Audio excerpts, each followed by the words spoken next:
পবিত্ৰ মাৰ্ঘেৰিটা আৰু মই দিল্লী যাম।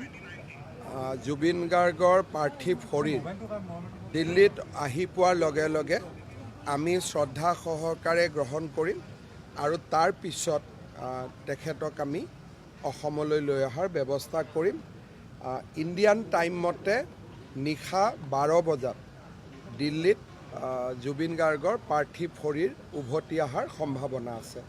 আৰু তাতেতো এয়াৰপৰ্টৰ ভিতৰত শ্ৰদ্ধাঞ্জলি নাথাকিব, কিন্তু মই হয়তো তালৈকে গৈ শ্ৰদ্ধাঞ্জলি জনাব পাৰিম আৰু আমাৰ দুই এজন তাৰ বিষয়া যোন যাব পাৰে। এয়াৰপৰ্টৰ ভিতৰতো ছিকিউৰিটি থাকে, কিন্তু মই আবেদন কৰিছোঁ অলৰেডি যে মোক আৰু পবিত্ৰ মাৰ্ঘেৰিটাক যাতে যাব অনুমতি দিয়ে।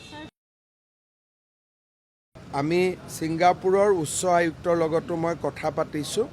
তেওঁ মোক কথা দিছে যে ছিংগাপুৰ চৰকাৰে সম্পূৰ্ণ এটা নিৰপেক্ষ তদন্ত কৰিব আৰু অসম চৰকাৰক জনাব। CIDত অসমৰ বিভিন্ন স্থানত শ্যামকানু মহন্ত আৰু সিদ্ধাৰ্থ শৰ্মাৰ বিৰুদ্ধে গোচৰ পঞ্জীভুক্ত হৈছে, কিন্তু আটাইকেইখন থানাতে পঞ্জীভুক্ত বা FIR দিয়াত কৰি গোটেইখিনি FIR আমি CIDলৈকে ট্ৰেন্সফাৰ কৰিছোঁ আৰু CIDয়ে ইতিমধ্যে তেওঁলোকৰ ওপৰত গোচৰ এটা ৰেজিষ্টাৰ কৰিছে। মোৰ লগত ডিটেইলছটো আছে, মই কৈ দিছোঁ। CID PS case number 18/2025 under section 63(2), 105, 106(1) of Bharatiya Nyaya সংহিতা। এই কেছটো ইতিমধ্যে CIDয়ে ৰেজিষ্টাৰ কৰিছে।